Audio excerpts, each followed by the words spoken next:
living la vida low carb. This show is changing lives. We talking about your diet, trying to get you feeling right. Cut up them avocados, fry some eggs. Time to explore the longest running health podcast, hosted by Jimmy Moore. Time to give up the crappy garbage. We're getting into ketosis. Every day is a new step to your goal. Yeah, you're getting closer, motivated and focused. Don't stop, just go.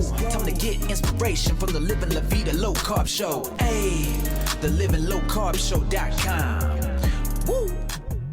So, dude, I am so glad you're here today, and I guess we'll just jump right into this. You and I are used to being behind a microphone together. So, John Limansky is his name. He is a medical doctor currently in Puerto Rico. I used to do a podcast with him called the KetoHacking MD podcast, and still great information if you want to go look it up on Apple Podcasts or wherever you listen to podcasts. We still have all those episodes up, John, so people can hear all the crazy N=1, or in our case, N=2 experiments that we did over the couple of years we did that show. But you're here today because you are right on the front lines of this extraordinary health event that's going on in our world right now with this COVID-19. And I wanted to pick your brain a little bit and see what's happening on the front lines with, what you're seeing with the patients. So why don't we start with, how in the world did you get on the front lines? Because did you volunteer to do this? So it's good to be back with you, Jimmy. I didn't think we'd be back talking about, world-ending pandemic, but good to talk to you. Yeah, so, obviously I'm internal medicine by trade, and I still do practice regular Western medicine. So I've been doing a few things. So I actually would go back to the hospital every couple months and keep my skills up. So I was in the hospital setting in February in the South, and that's when we really actually were seeing some of these cases in China. But looking back now, we had some where I was as well. And then after this kind of blew up in New York, I went back to the States for 2 weeks and worked in a hospital and saw COVID patients. Beyond that, I've been doing telemedicine for the last, basically since January up until 5 minutes before this conversation. Wow. Talking to people all day long, basically screening people for COVID, treating people for COVID, kind of directing where to go, and then managing people from a kind of a primary care perspective, because there's so many things that have happened beyond just obviously the hospitalizations, but as many people will know, primary care doctors' offices have closed. You cannot see a physician. People don't want to go to the hospital or urgent care because they're worried about getting COVID. So this has just blown up into a massive disaster. So kind of on the front line in the hospital, but then daily just dealing with trying to get people through this from a health perspective. And a lot of it, I feel like a therapist as well, just dealing with the emotional impact of what we're all kind of seeing. Well, and even the people that don't have COVID are dealing with a lot of things that need some therapy right now, too. And we can certainly talk about that in a minute as well. But like I remember one day you texted me and you were like, I have 7 computers all open at the same time to like a live video chat in case an emergency comes up and they need your expertise. So you are definitely stressed to the hilt. And I remember when you and I used to do our podcast, that's one reason you went to Puerto Rico, was to kind of get away from some of that stress. So what are you doing to kind of keep your sanity in the midst of this? It's been challenging. So right now I'm doing about 16-hour days, and I've been doing that every day for the last 9 weeks, I think. Mm-hmm. Puerto Rico was pretty aggressive up front as far as going into lockdown. We basically went into lockdown March 13th. And that meant strict lockdown. So you cannot leave your house unless you're going to the store, unless you're going to the pharmacy. There's no doctors open.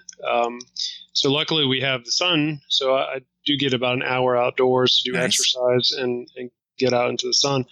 But we can't do anything. So the whole plan of going to Puerto Rico, being in the ocean, being in the sun, slowing down, unfortunately has taken a U-turn, and I'm probably doing more work now than I've ever done. Right. So I've tried to just kind of keep up with the exercise and meditation. I do the sauna, the ice bath, basically all the things that people can go back to our biohacking podcast. I still keep that up. It's just very condensed, and it's been a challenge. I mean, it's been a real challenge to keep the sanity going. Luckily, I have a very supportive wife, and my kids are awesome, but they're all stuck indoors as well. Yeah. And so that's been a challenge for them. Lately, we do like a 30-minute golf cart ride around the town in our community. Mm-hmm. And that seems to be the best we can do at this point. Well, so, everybody's got a challenge, and ours is no different than most people. And I do know where you are in Puerto Rico. You guys were having trouble finding like fresh food and things that would fit kind of the keto template. So you've had to get kind of creative. I love watching your channel along with your wife, Jen's, seeing what you're doing and how the kids are coping. Are the kids coping well? Because you have kind of young ones plus a little bit older one. How are they doing? They're doing pretty good. Thanks for asking. The youngest one is 4.5, 5. So he has no idea what's going on. He just thinks we're all together. Our kids weren't in school. They got pulled out. The older ones understand, but they also see me working and trying to help people. So we try to incorporate that Nice. in terms of teaching them why it's important to give back, why it's important to really have a purpose with what you're doing in life. Yes. It doesn't have to be medicine, but just something that actually contributes to society. We have coconuts, so we have a kind of daily routine where we'll get coconuts and I'll cut them with machete and we'll try to paint them or incorporate them into our meals. We've made contact with local farmers, so we have a local fisherman, local butcher. So we've been able to kind of get a network as far as food goes. Right. So that's been useful. And just trying to keep everybody sane. I mean, just trying to spend as much family time together as we can, and trying to make it through this kind of doldrum that we're in. So obviously you're keeping a close eye on the cultural aspect of this here in the mainland of America.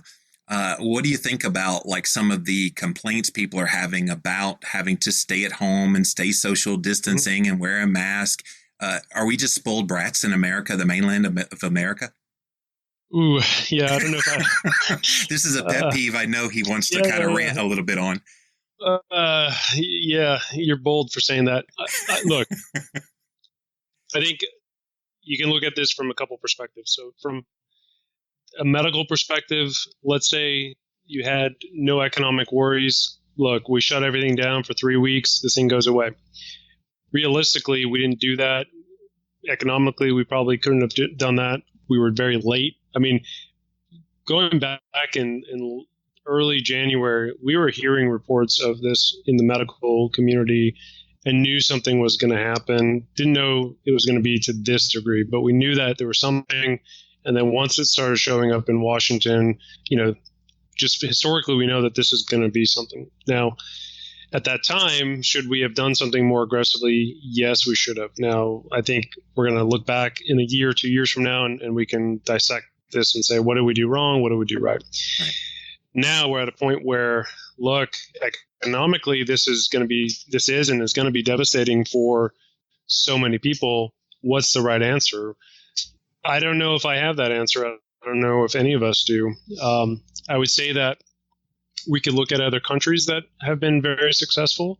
And if you take New Zealand, for instance, or even countries like South Korea, Singapore, a lot of them, Taiwan, that you'll hear about, they have been able to be more aggressive up front and got this under control.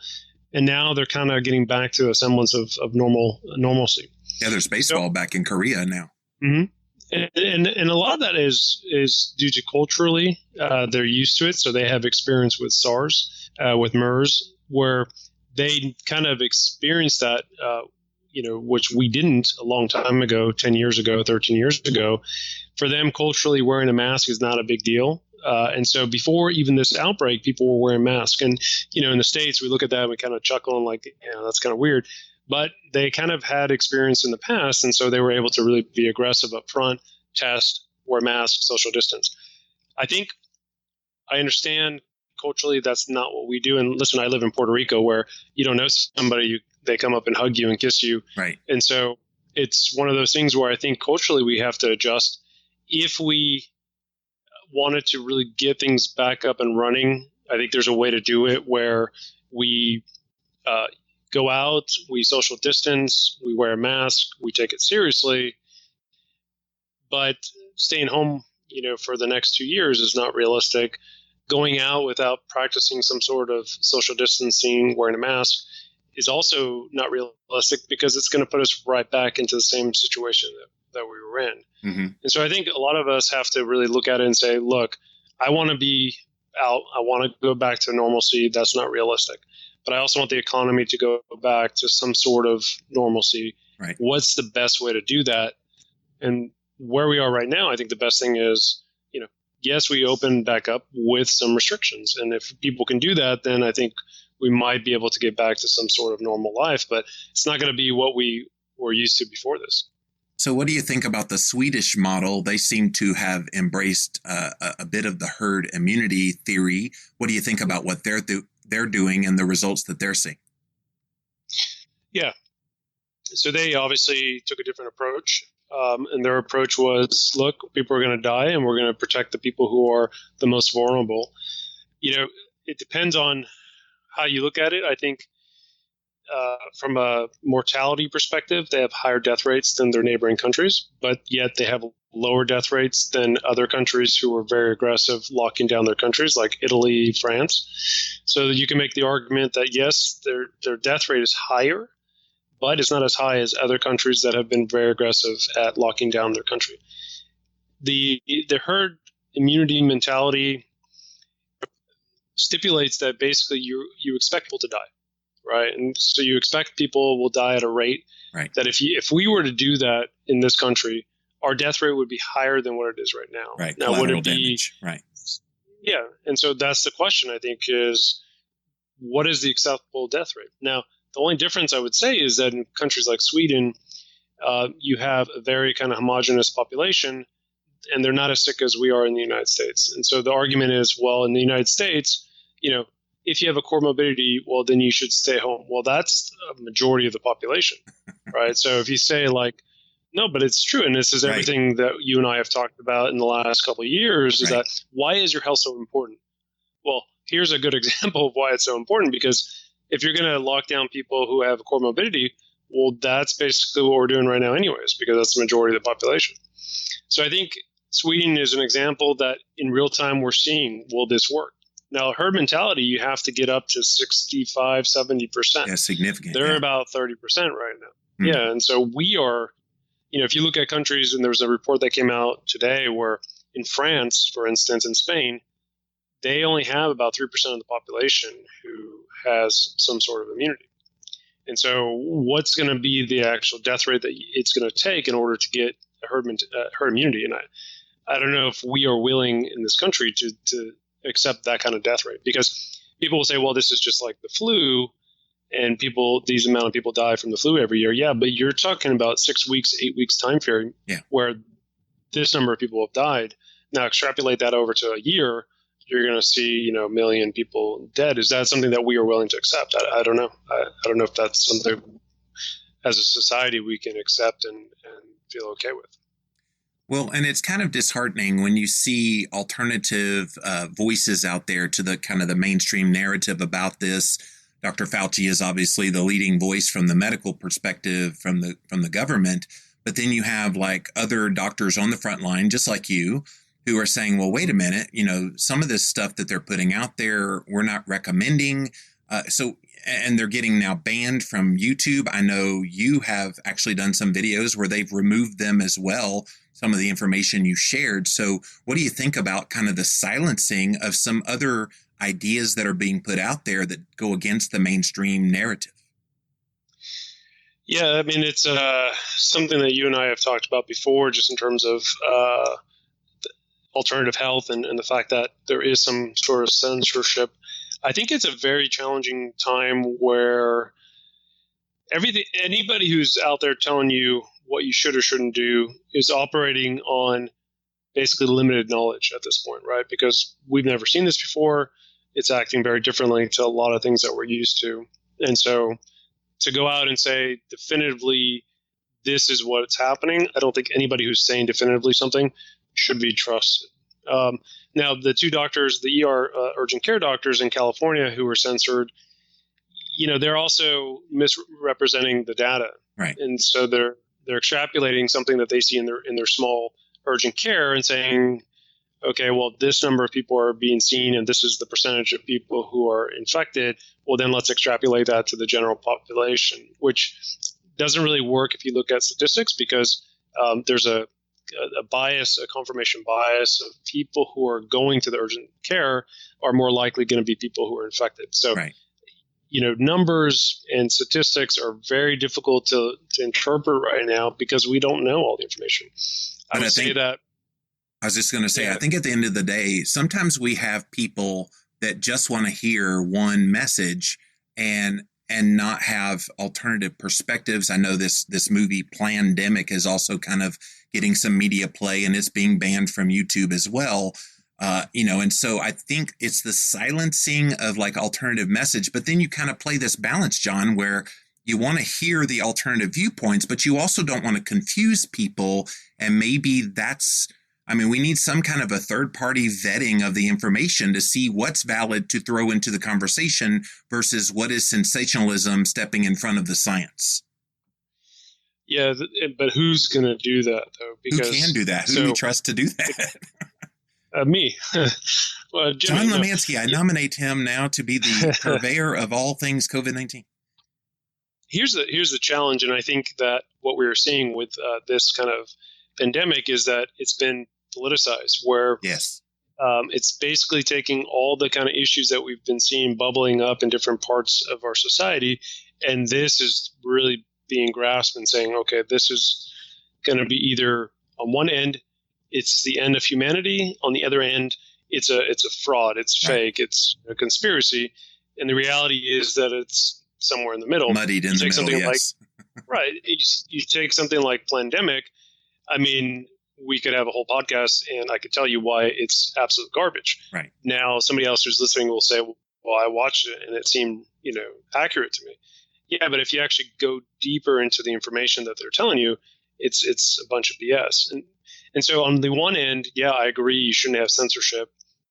On the other end, you also don't want to confuse people. And I think you're seeing that played out right now. And here's the issue with this confusion is I think it's influencing people's decisions. And so you see that on the news where some people think this is very serious and they're never going to leave their house until there's a cure. Now, that's probably not healthy. On the other end, you see people who are out without a mask and just, saying social distancing, this is a hoax, I don't need to social distance. Well, you're probably going to make things worse by doing that. Right. So I think there has to be a balance in the middle where why can't we say, look, this is real. Is it the end of the world? No. Is there a way that we can move on with society? Yes. What is that solution? Honestly, this is the best that we have right now is go outside, social distance, wear a mask, wash your hands. And we are back to a 1918 kind of medical society, right? I mean, we're not doing anything revolutionary. This is what they did in 1918 to basically slow the spread of a flu pandemic back then. And they complained too. So yeah. And guess what?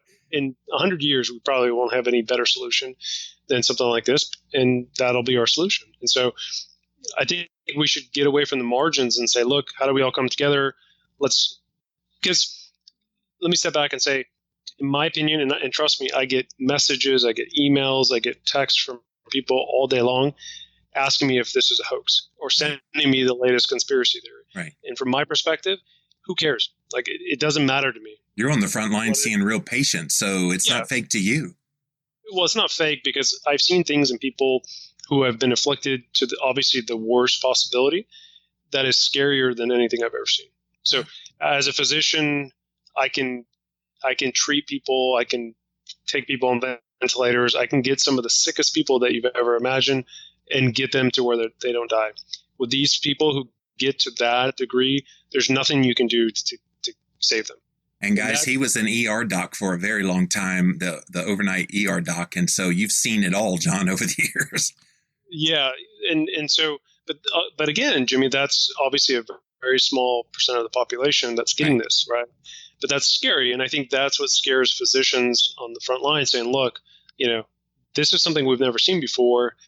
Now, that doesn't have to extrapolate to everybody, but how do we prevent people from getting to that situation? And that's the balance that we're trying to reach. Okay, John, I have to throw one really big controversial question at you, and you're going to hate me for asking this, but I have to ask it because it's on the hearts and minds of some people. Do you think the reaction we would be having to COVID-19 and all the intricacies of everything would be the same if this was not a presidential election year? Yeah, I do. I don't know if the presidential election year makes a difference.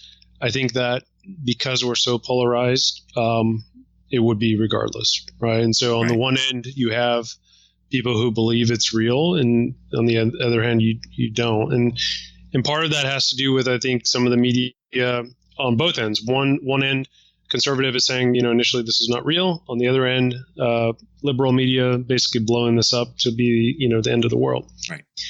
So I think there's sensationalization on both ends. Is there political agenda? Probably. I try not to look at it from a political perspective, although it's hard not to. I look at it more from a medical perspective. And so I think you're going to see this play out, though, Jimmy, where in places that they take it seriously and think it's real, the trend has slowed down because of the aggressive measures. In other areas where there's more of a bent where this is not real, those numbers are going up. And so my concern is in rural places where maybe there's a lack of concern about this being so severe, numbers are going up. And the rural hospitalizations are not set up right now to sustain any kind of mass influx of patients. Right. I mean, before all this, rural hospitals were closing down in record numbers. And so that's the concern, is what happens if this blows up in different parts of the country that don't have a robust medical system. That's going to be scary. That scares me. If you're a fan of fat, then you need to try the F-Bombs. Go to JimmyLovesFBomb.com, enter the coupon code JimmyLovesFBomb, and you'll get 20% off of your first order. So what are these F-Bombs? They are nut butters, and they have incredible combinations of coconut and macadamia nut butter, and my favorite is salted chocolate macadamia nut butter. They also have several oil blends, including the house blend, the MCT oil, as well as coconut oil. If you want your fat on the go, then you need to check out JimmyLovesFBomb.com. And once again, use the coupon code JimmyLovesFBomb. You'll get 20% off your first order. JimmyLovesFBomb.com. So let's talk about some of the theories as to the most susceptible to this COVID-19. And we've heard all kinds of things from just people who are obese, which that one ticks me off because it assumes if you're obese, you're automatically metabolically healthy. And yeah, in general, yeah, you probably are, but not everyone. So I don't think obesity is the common thread. Now, obviously, there's one-offs as well of people that are relatively healthy, but it seems like a lot of the people who are getting this have those comorbidities, which we talked about earlier, and have some sort of metabolic disease going on. What have you seen on the front lines with the patients you've treated? Yeah, so, the caveat being that I was in the South, and so we see a sicker population to begin with. But in general, men are affected more than women. And we believe that that's probably due to ACE2 receptors in the lungs. That's kind of this receptor that the virus enters into our system.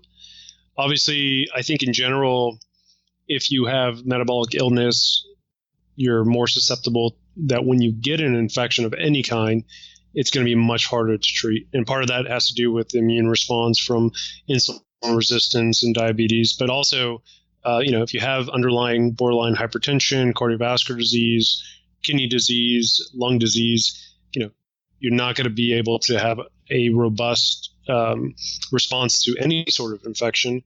This one just tends to be so much more aggressive that I think that's why you see people who have comorbidities are being affected so much more aggressively.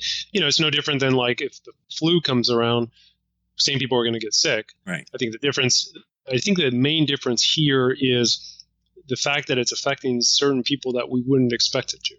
So yeah, and let's get on that a second, because you are the doctor for a specific person that nobody would have ever guessed would have, come under the ravages of COVID-19. But Jolene Brighton is one of the leading kind of functional medicine people out there, kind of doing her thing and sharing about health. She got this and had a very bad reaction to it, and people were shocked because, oh my gosh, here's a health leader that got it. And so it's kind of underscoring this. That COVID-19 is a lot more complicated than just if you're fat and metabolically unhealthy. She was neither. Right. Yeah. And just for clarity, so Jolene and I happen to live in the same community, and she reached out when she was worried about maybe she had contracted this. So I wasn't actually her physician, but I was just as a friend kind of trying to guide her through what to do. And unfortunately, I think she has been affected significantly to the point where she's on oxygen. Is she still on oxygen as of now? Yeah, as far as I know, she still is. Yeah. And so, and that's one thing that we can talk about also is the long-term ramifications of this thing versus other diseases. But yeah, that's the thing is in the hospital setting, we are seeing people who are young, healthy, also getting it. So it's not this extreme with like the flu where very old, sick people get it and young people get it, and the rest of us are kind of spared. It can affect people who are in the 30s, 40s, 50s. And during the day when I'm on telemedicine talking to people, I mean, quite a few percentage of the population that I speak with are young, healthy, have no medical issues. And they're getting it, despite being 30 and healthy. And that I think is more concerning from a medical perspective than, the number of people who are getting it. Because the solution economically is, okay, let's get back to society. Let's get people who are healthy back to work. And that's great, except that, yes, those people can still be affected. And so what's the balance? As far as Jolene, I know that she's healthy and she does all the alternative medicine, which I think is great. But it's scary to think that even somebody who is robustly, healthy, still can be dramatically affected by it. Luckily, she didn't have to be put on a ventilator, but still is struggling with the ramifications of having COVID. And I think that was a big shock to probably that community. I actually had a lot of outpouring, but still people are questioning, well, if you're so sick, maybe you're not that healthy. Exactly. No, guys, that's not the point. The point is, despite everything that we're recommending, you can still be dramatically affected by this. And so, luckily she's doing better as far as I know, but it's scary, man. It's really scary. It was so disgusting, John, the way people shamed her. Well, if your health is all that and you're doing all the right things, you shouldn't have, had these severe of consequences. And as you're stating so eloquently here, COVID-19 is a whole new story here. It's not just the common flu. This is something that's uniquely hitting even some healthy people. Now, most of the people dying from this are metabolically unhealthy, are having comorbidities and all that. But let's don't just jump to the conclusion that if you get this and you have consequences, that you're automatically unhealthy. Yeah, and I think that's a great point because it's almost like the scarlet letter coming back, right? Where there's a stigma attached to people who have COVID. Well, you got it because you're sick.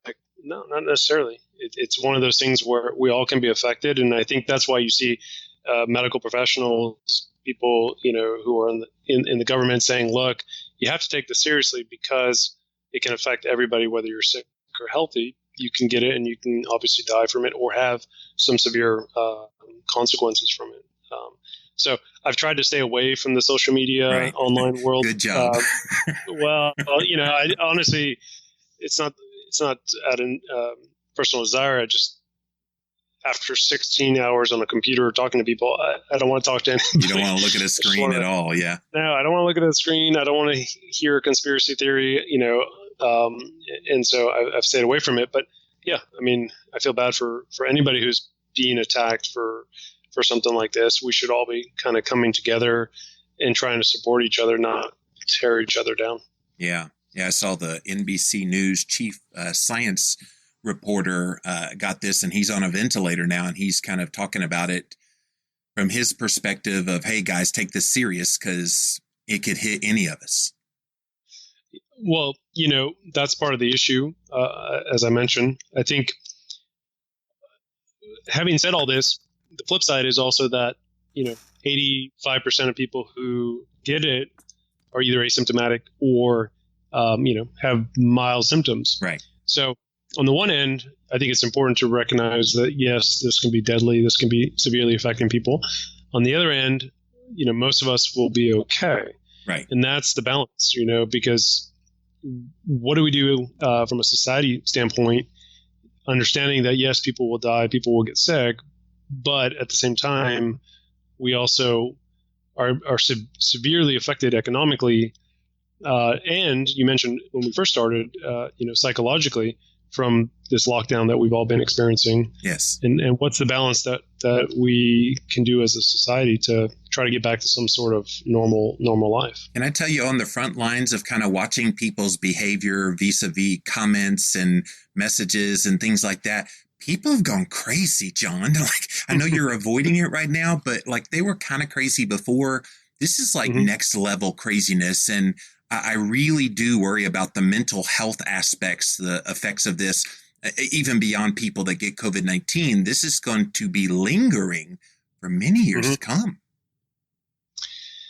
Yeah, I'd love to hear what some of the controversies are, but I can probably imagine. None of them are good. Well, can I get down to like the crux of one? It's like, if you say anything that doesn't kind of toe the line of the official narrative about COVID-19, and you're just kind of like sharing stuff, not necessarily the conspiracy theory things, but just an alternative perspective, people come out with like ugliness. You're trying to spread fear. You're trying to spread untruths, and I think it's underscored this kind of current of anger that was there all along, but it's really just bubbled to a boiling point.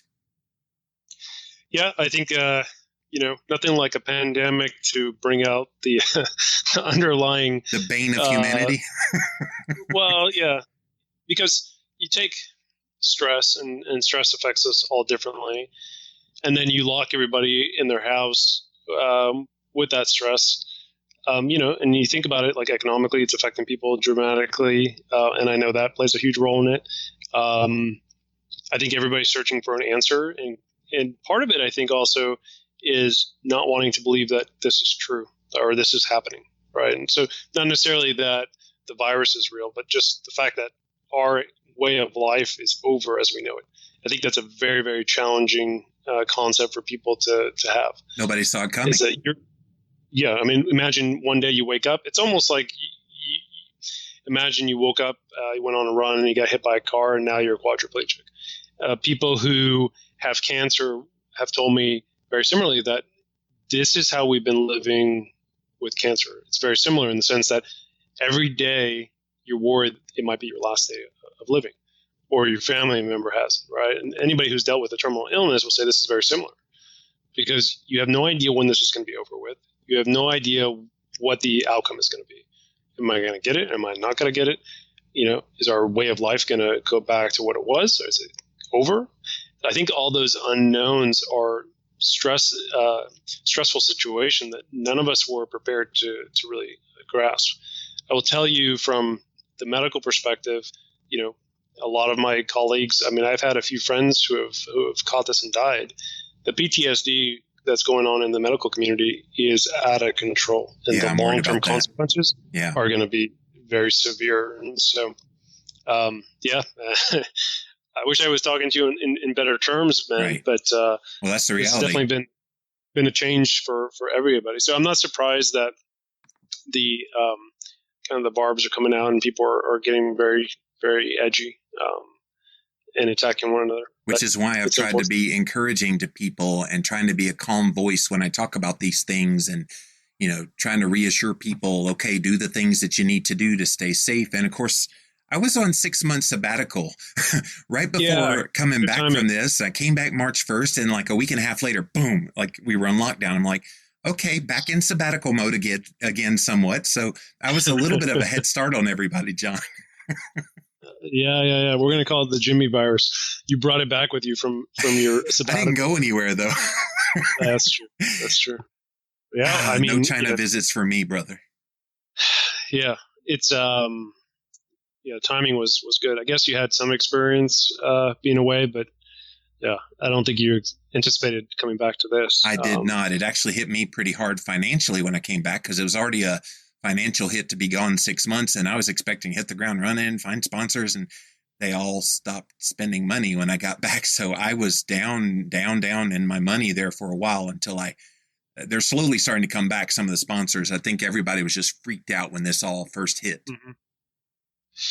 Which rightfully so. I mean, you know, ad spending is the first thing that stops because you have no idea. And you know, from an economic perspective, this was not like, okay, we're going into some sort of decreased revenue. This was, you know, turn on the light switch. The next day you turn them on and they don't go on. I mean, this was abrupt. Everything shut down. So hopefully, you know, that revenue stream comes back and we go back to some sort of normalcy. But I think it's going to be a challenge for a lot of people. I mean, I have a lot of friends who are, you know, entrepreneurs, small business owners, and they are being affected dramatically despite the government help, you know, because one of the things that I worry about is going forward, yes, you can open up the economy, but are people actually going to go back? Well, and there's 30-something million people without work now.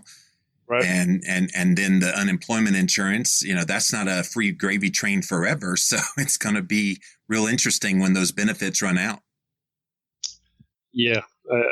I don't want to know what's going to happen with that, but no. And you know, the economic numbers, it's really like 50 million people out of work. Right. If you take into account gig workers and things like that. So economically, it's a disaster. And hopefully we can make it through, but I don't know that we get back to, you know, an economy that's running more effectively without addressing the medical issue. And that's what I think needs to be the focus. Right. Well, let's get to the medical issue because I know one of the things that you've had struggles with, and I want you to talk about this supply chain problem and I guess dud problem when it comes to the COVID-19 testing, as well as the antibody testing, which, by the way, I got my antibodies run. I did text you the day that I found a clinic locally here in South Carolina. I could go get them.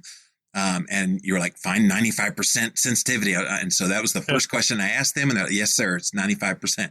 So I had it tested and I was negative on both of the antibodies. But talk about the struggle that you've had trying to get these tests to basically do your job with these patients.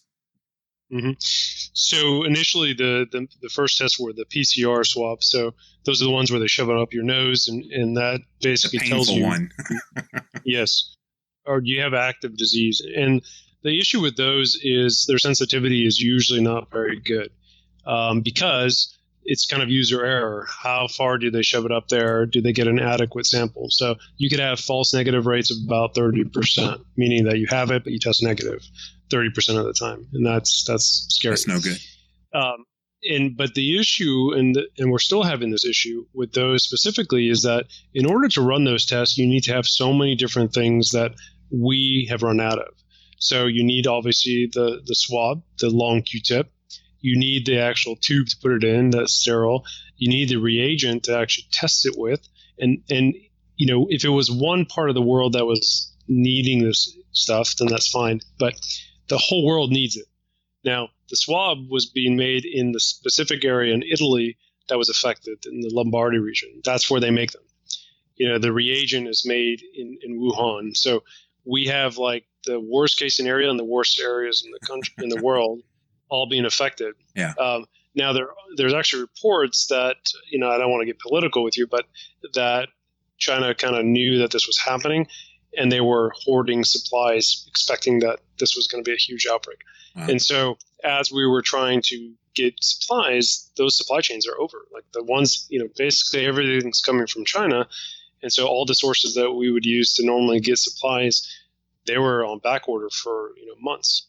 So that was a very big challenge, and it still is a challenge. There's still areas that you cannot get a PCR test. Now, initially, PCR is going to be your best test, but eventually the antibody test will tell you, okay, have you been exposed to it? Are you actively, you know, infected with it? Now, the FDA basically allowed any company to put out their own antibody test, with the caveat that they would have to do in-house testing to make sure that they had that sensitivity that you mentioned, the 95%, and the specificity being 95%. But the FDA basically allowed the companies to do their own testing and trusted their results. Fortunately, now we're finding out that a lot of those antibody tests are inaccurate. Wow. Some are so inaccurate that they'll miss 1 in 3 positive tests. Yikes. So again, yeah, exactly. And so again, that's an issue where now the FDA is going back and saying, okay, we're not going to allow you to do that anymore, and you have to get it through one of the. But didn't ones they know that when they kind of said it's a free for all, make them just we'll trust you. It's like wink, wink, nod, nod. I think so. I mean, I would imagine that because there was such a backlash with the inability to get PCR testing, because the FDA basically blocked any company from making it. The kind of blowback was, okay, we need to get antibody testing, so let's let everybody get their tests out there. Now it's kind of coming back where it's kind of a medium.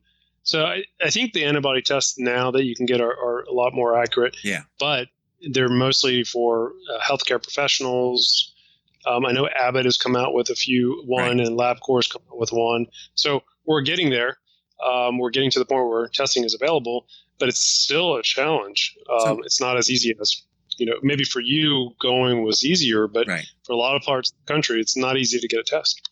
So, John, what would be the difficulty in them sending every American one of these kits? Because it's a basic little blood test that you, at least the one that I took, that you get a prick on your finger, just like a blood ketone or a blood sugar monitor, and you take the Lancet, you get the blood, you put it in this little testing kit, and then you wait 12 minutes, and it shows you positive or negative for one or both or none of the antibodies.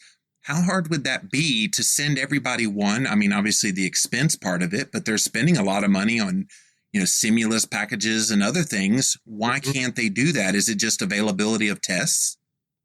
Yeah. That's basically, in order to churn those out, you would have to do our capacity in order to make the amount of tests available is about 1/3 of what we need. Wow. So one of the main issues is, we don't have the capacity. Number 2 is we don't have the resources, or I guess we have the resources, but we don't want to allocate it to this. Number 3, though, is, okay, let's say you test today and then tomorrow you go back out and you get exposed to somebody. Yeah. Theoretically, you would have to test every day in order to know, am I positive? Am I positive? So this goes back to, like, as a society, how do we get back up and running, right? How do you do that? Well, one way is to test everybody daily. And that's just logistically a nightmare. How are you going to do that? Right. So I agree with you. I think if everybody could test themselves, this is how I would do it if I were in charge. Not that you're asking, but I'm going to tell you. King John, go. King John. Okay. So, all right. Everybody gets a test, as Jimmy mentioned. If you've tested positive, and that means that you have IgG antibodies, so you've had it, you're not actively infected, we're going to assume that you have some sort of immunity. Now, that's an assumption that we don't know if it's true. That's a big assumption I was going to ask you about. Big assumption, right? But let's say hypothetically we think that that's true. Because with most other infections, that's the case. It's true, right? Yeah. And so you go back to work. Now, if you have some severe comorbidity, maybe you don't go back to work. Okay. So that puts back, let's say, 1/3 of the population. And I'm just making up numbers because we don't know what the numbers are. Now, if you've tested positive for IgM, and that means you actively have the infection, then obviously you're in quarantine. And then if you test negative for both of them and you've never been exposed, you have to be very careful. If you have any comorbidities, you don't go back to work. If you do have if you don't have comorbidities, you're healthy, you go back, but you do it in a way where you practice hand washing, masks. Yeah. I mean, there's studies that have been put out, and again, all the studies that come out, you don't really know how to take them because we don't know if this is all accurate. But let's say we have to go with the information that's being put out that we think is accurate. 80% reduction in cases just from wearing a mask. So if everybody was like, okay, I'm going to wear a mask, we can assume that 80% reduction in cases. Now, if you do that, then I think we can get things under control and we can have some sort of, normalcy and get back to an economy that's functioning somewhat. So that would be kind of the first step. And then the second step would be having a way to continuously screen people so that, if you get infected, we're not waiting 10 days in order to realize that, yes, you have COVID-19. Because that's the other thing that I think makes this very different than the flu, for instance. So the flu, when you are actively having symptoms, that's when you're contagious. So if I'm coughing, I'm sweating, I'm sneezing on you, I'm shaking your hand, I'm contagious at that point. The droplets are real. Yeah. But with COVID-19, what makes it very, very different is that I could be asymptomatic for 7 days and I could be spreading it. Mm-hmm. And that's what we're seeing in different areas, kind of super spreaders, is one person infects so many people because they don't even know that they have it. And yet they are infectious. And that's very different than most infectious diseases.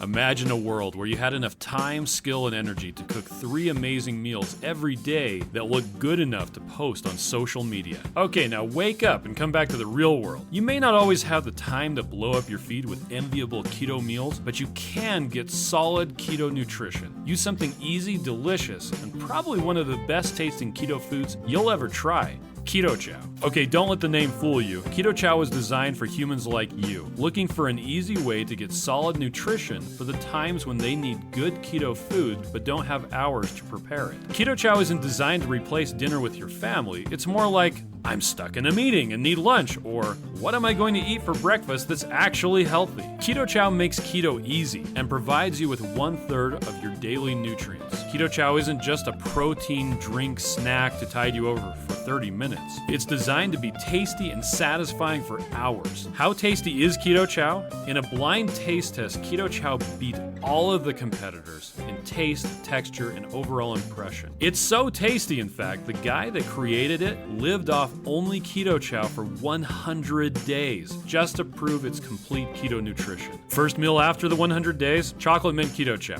Then he had wings. Keto Chow comes in dozens of flavors, from old-time favorites like chocolate peanut butter, strawberry, and vanilla. It also comes in more exotic flavors like eggnog, pumpkin spice caramel, root beer float, snickerdoodle, raspberry cheesecake, chocolate toffee, and more. There are even 4 savory flavors with no sweetener that you can use to make soups and other recipes. And speaking of recipes, if you do get the desire to make an awesome keto food, Keto Chow has over 140 recipes that you can make using Keto Chow. So try Keto Chow today. You can head over to jimmylovesketochow.com and use the code LLVLC to get 10% off your first order. Or you can visit tryketochow.com and get the special starter bundle that has a code for free shipping already applied. So, John, can we talk about some of the symptoms, because they're all over the place? I remember they were talking about the loss of smell and taste, and obviously the the various other symptoms that are out there, fever, blah blah blah.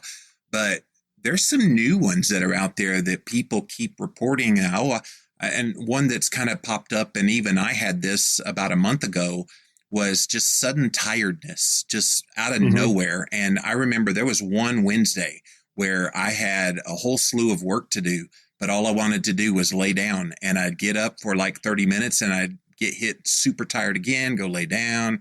And I was like, what in the world is going on? Now, I also got the antibodies test done, and it showed negative on that. So I don't think I had it. It might've just been a stress response for me, but man, there's just all kinds of symptoms that we're not really hearing about. What are you seeing on the front lines in the patients that you're consulting?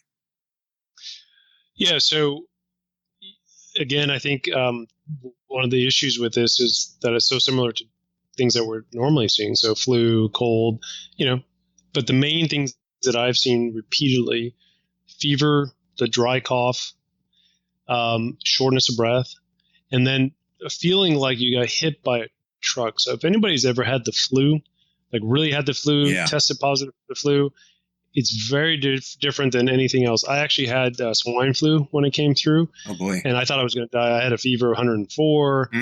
I mean, I never get sick, and I was on the floor. I mean, I was in Riker.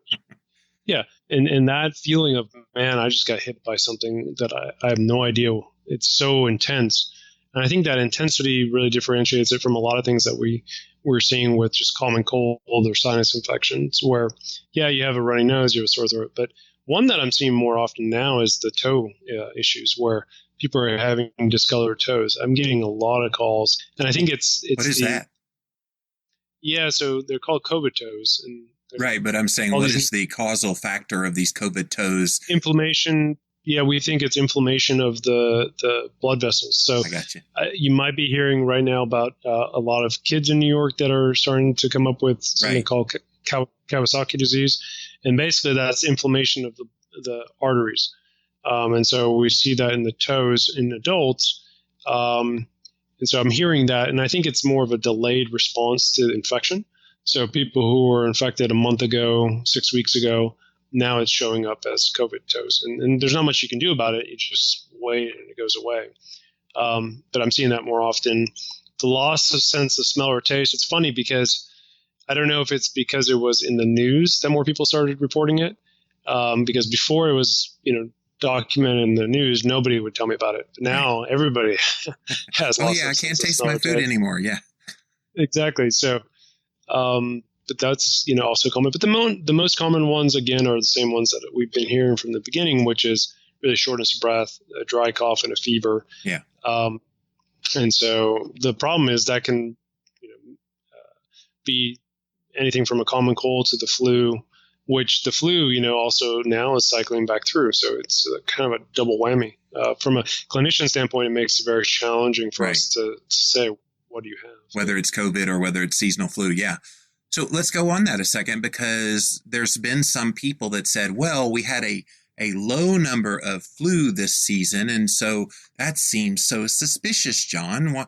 Did they say that there were COVID cases when it actually was seasonal flu, and then maybe some of the deaths that were attributed to the normal flu, which there are some, attributed to COVID? A lot of the cynical people are like, well, this is really being a little bit overblown because the numbers were so down with the seasonal flu that it seems suspicious that COVID kind of took those over. Any veracity to that? Great question. Yeah. No, there's no veracity, but the reason is quite simple. So there's a couple of reasons. Number one, in general, the numbers that you're seeing from the CDC as it relates to the flu in general are estimates. So those are estimates of what we think people have gotten year to year. It's not an exact number. The way that is done is most people who have the flu, in quotations, don't actually test positive for the flu. It's a very small percentage that actually test positive. We just treat people under the assumption based on their symptoms. Right. So now what we're seeing initially in the first 8 weeks or so of the COVID, when we are billing insurance companies, when we're putting documentation, we had to put down something as far as what is this. And so initially what we did was we would bill it as a viral syndrome or pneumonia or the flu, because there was no coding for COVID-19 because it was never there. There is an ICD code now. So yeah. There is now, right. But if you look at the CDC data, they actually break it down into COVID, which is a smaller number. And I've been asked this question so many times by people who are saying, look, it's a conspiracy. Right. So if you look at the CDC numbers, the COVID numbers are much smaller than the flu, virus, pneumonia numbers, because it's just a billing thing. We didn't have a way to code it through the ICD-10 codes, as you mentioned. Right. So the other thing, too, is now a lot of people are not going to the hospital. They're not going to urgent care centers because they don't want to get COVID. Scared, right? So I think they're scared. And so the number of people with strokes, heart attacks, pneumonia, influenza, all those are going down, not because they're being coded as COVID-19, but because they're not actually going to the hospital because they don't want them to die. So we are in a situation where it's very, very challenging from a health perspective because people don't want to get COVID. And meanwhile, yes, you might die from it, but you also will die from a stroke or a heart attack pneumonia. And so a lot of it has been shifted over to the telemedicine platform. And those numbers are not as robust as you would get from the hospital setting. So it's not a conspiracy. This thing is real. Trust me. I've seen so many people who have it. It's real. Right. Conspiracies are great for movies, but not in real life. Not in real life. So let me bring up one more wrinkle in this same discussion, because some people are saying, well, someone who's metabolically unhealthy and has one of these comorbidities like heart disease, for example, or even like advanced lung disease, and then they get COVID-19, it's being listed as a COVID death, but they were going to die of this other thing anyway. How to clear that up for us? How do you, put the ICD code? I'm assuming you list both on the death certificate. How does that work? Right. So here's the example I would make. Let's say that there was a famous surfer. His name was Andy Irons, and he was 32, I think. He died of a heart attack, right? But when they did an autopsy, they found he had heroin, methadone, cocaine, amphetamines. So the death certificate listed heart attack as the cause of death, and yet all these other things caused it. So the same thing with COVID. Yes, you have heart disease. Yes, you have lung disease. Yes, you have kidney disease. Will those things kill you? Yes, down the road they probably will kill you. But that's not what triggered your death. What triggered your death was COVID-19. And so it's in my opinion, and I've seen this argument made that, well, they would have died anyways. That's pretty heartless to say, this person who had heart disease was going to die anyways, so who cares? Yeah, I mean, maybe eventually they would die. Their chance of living a long life was pretty slim, but they died because they got an infection. Now, all those other things really kind of made them more susceptible and made their outcome worse, but that's not why they died. They died because they got the infection. And so I think it's pretty heartless to say that this is all a hoax and right. they died from whatever comorbidities they had. They died because they got the COVID-19. Well, and the other jaded position that people take, and I'm thank you for addressing all this, because I know you've heard it all and you're trying to get the message out about this, but the other one that's jaded that people say as well, for all the COVID cases, they get $13,000 a patient, and then everyone that gets on a ventilator is $39,000 a patient. What do you say to those people who say, well, they're incentivized to call it COVID? Yeah. Oh, I feel a rant coming on. Right. How do I address this? Oh, just go full bore. You're not going to hurt anybody's feelings. Correct, so I think it's important to understand that physicians themselves do not make more money based on what they bill, right? Hospitals have an incentive to bill for their services, and are they pushing that idea that you need to write COVID? Maybe. I'm sure that's happening in certain areas. I would say in general, now especially if you have a positive COVID test and everybody who's coming into the hospital is being tested, they're billing based on what the diagnosis is. Now, whether or not that reimburses them at a higher rate, I mean, I can see why people would have a kind of a look at that with a susceptibility that, okay, maybe they're doing it for the money. I guarantee you they're not doing it for the money. Right. They're doing it based on whatever the billing code is. Whether the hospitals are doing that, I'm sure some are. But I ask why they do more money. Is it because it's more resources to deal with those patients because of all the, I guess, the hazmat suits and all the other things that they have to protect themselves? Is that where the extra money goes to? Yeah. So in general, everybody who's in a hospital setting, they get billed on a daily basis. And that billing is based on the acuity of care. So what is your acuity? Meaning, if you're 30 years old and you go in because you broke your toe and for some reason you have to be hospitalized for a day, your acuity level is very low. Now, let's say you're 90 years old and you have congestive heart failure, you have kidney disease, you have cancer, you have pneumonia, you had a stroke, you had a heart attack, all in that hospitalization. The reimbursement for that is going to be much higher because, more resources, more medications are being used. Now, the people who are having, ICU admissions for COVID, they are requiring the level of care that you can never imagine, like the most specialized care. They're on echo machines, which are very specialized equipment. They're on multiple drips, meaning multiple medications to keep their blood pressure up. They're being sedated. Their resource allocation is at least $4,000 to $5,000 a day just in medications and ICU care. So the resources that are being required are through the roof. Yeah. And you're actually seeing hospitals that are probably going to go under because of this, because of the cost associated with it. So, I try to stay away from the financial aspect when it comes to medicine because, I can understand the argument being made that, it's a conspiracy and they're just trying to make money. I guarantee you they're not making money to cover what the costs are for what they're doing. Yeah. I guarantee, So because for every person who's actually getting billed through insurance, you also have all the uninsured that are not being covered. So, right. Most hospitals run at a margin of 1% at good times.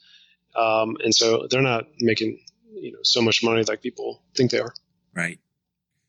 Let's shift to the media coverage of COVID-19, because it seems like there's this drumbeat on a daily basis of trying to keep people a little bit depressed about this. They're talk about the number of cases in America, the number of cases worldwide, maybe in your local news, the number of cases in your state, and then the number of people that have died. And they like to just keep repeating that over and over and over. Is that helpful? Well, that's why I don't look at it. I don't either, but there's a lot of people that do, John, and it's got them in this constant state of fear. Yeah. I think part of it is probably politically motivated. I think part of it is it drives news coverage and viewership. So I'm sure there's a money aspect to it. Yeah. Part of it is the opposite, where it's like, this is not real. These numbers are not big. So I think you're getting it from both sides. And when we first started this talk, I said, both sides are not helping the situation. I tell most people that I interact with, don't look at the news, because it's going to be the same tomorrow. And then the next day it's going to be the same. So for your mental sanity, just don't look at it.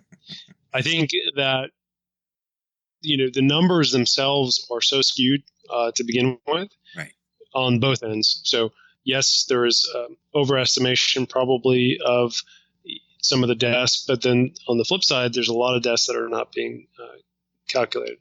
As far as the overall number of cases, it's probably 10 times to 20 times higher than what we know about, at least in the United States, because we're not testing. And worldwide is probably much higher. And so anybody who's throwing out statistics, and I saw this initially on social media, and that's when I really got off of it. Anybody who's quoting, mortality rates and statistics has no idea what they're talking about, because nobody knows what those are. Nobody knows. Moving goalposts right now. Yeah. Yeah, exactly. Whether it's going to be 60,000. I think the only way that you can look at statistics in this kind of situation is in a year from now, you can look back and say, okay, this is what happened. Epidemiologists will look at it. Yeah. Yeah. Running a running tally of what it is to me is just not helpful. We know that it's everywhere. We know that people are dying. I think we would be better focused on how do we kind of control it and how do we move forward. I think data is important because we try to make decisions based on that data. But again, even the data that we're getting is not accurate. So yeah, I tell people don't look at it. And I concur on that one, because it just does drive fear in you, which again goes back to all that stress cascade that we talked about earlier, which is no bueno for your health. I want to go into another area of controversy that I know you have some thoughts on, and that is, what do you think about the keto carnivore community and how they have talked about this COVID-19 thing? Are they doing things well, or are they botching this and making it worse? Well, educate me on what are they doing, because I really haven't been looking. Well, and it just seems like a lot of them are saying, see, this is why you need to get your metabolic health in order. And if you're not working on your metabolic health, you're kind of a sitting duck for COVID-19 and da-da-da. It seems to just really kind of ramped up. And of course, they're also the ones that say, a lot of them anyway, that I've looked at, open up. Let's get back out there. The economy is shutting down. We're having, severe consequences mentally because of this. And so it kind of teeters on that doubting whether this is real.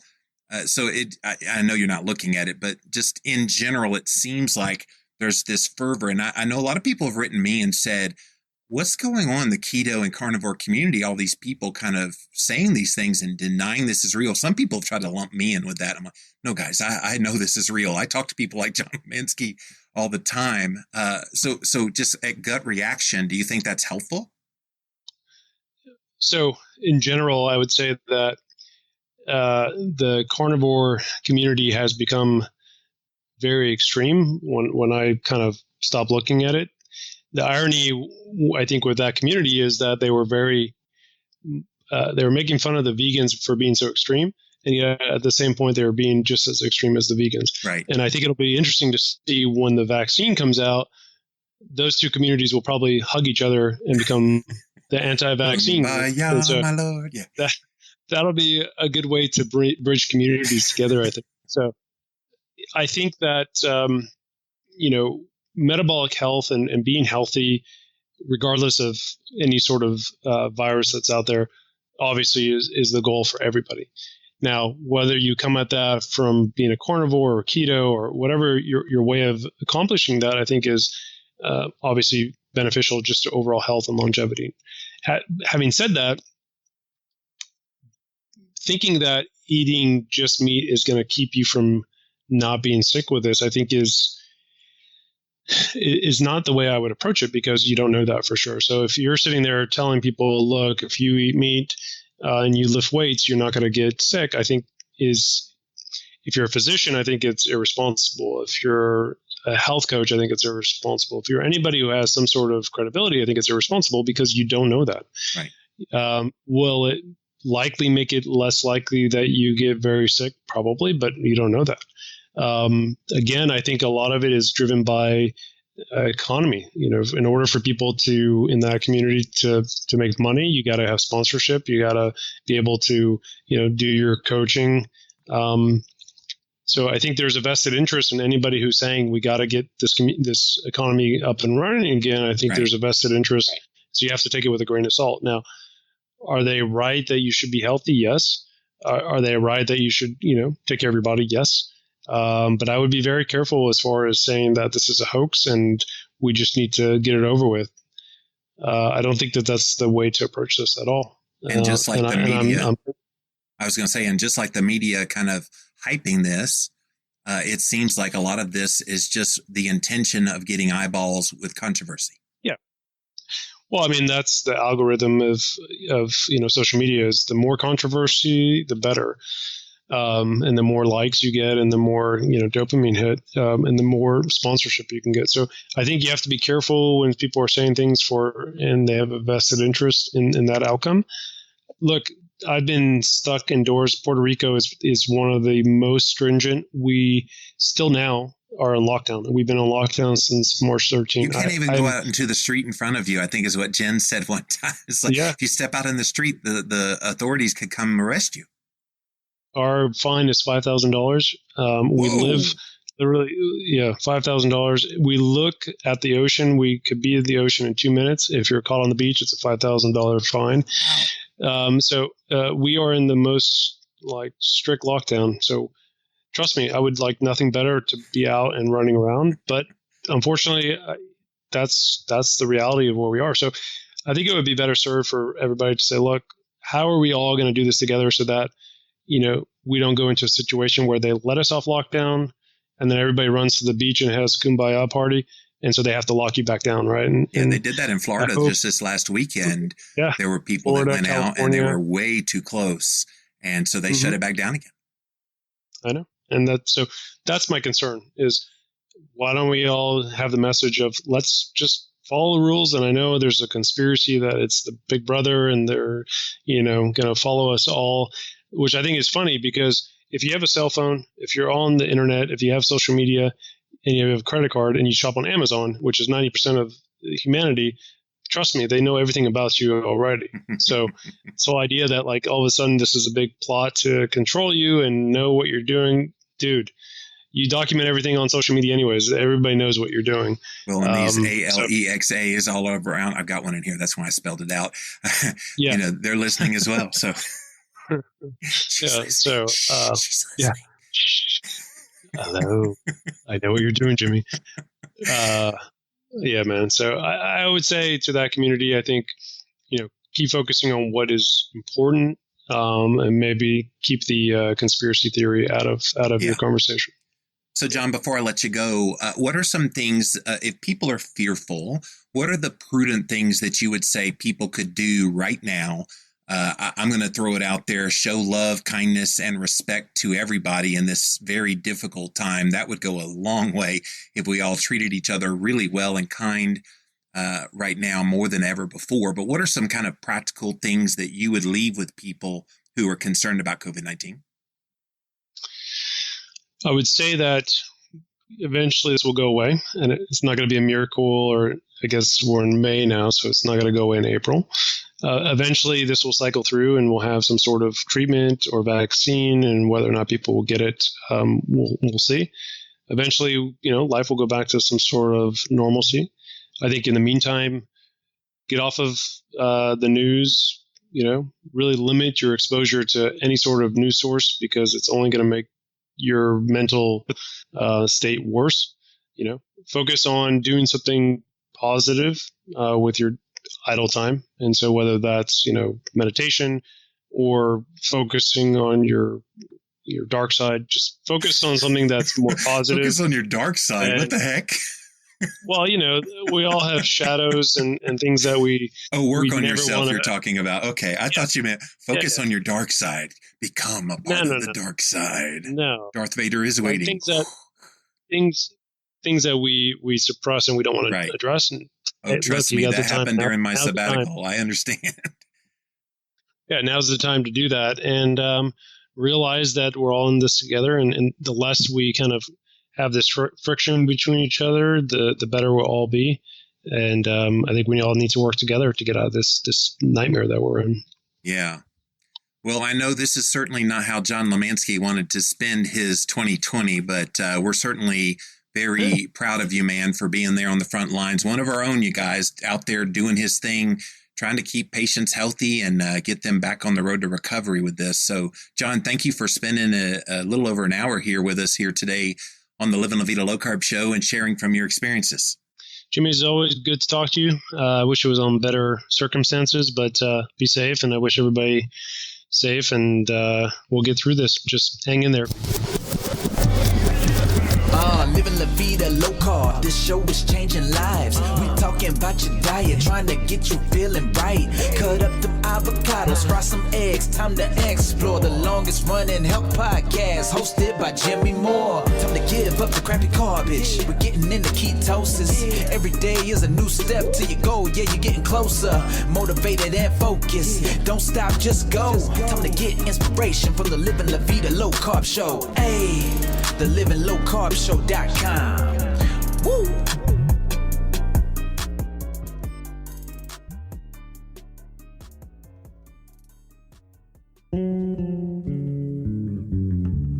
Disc.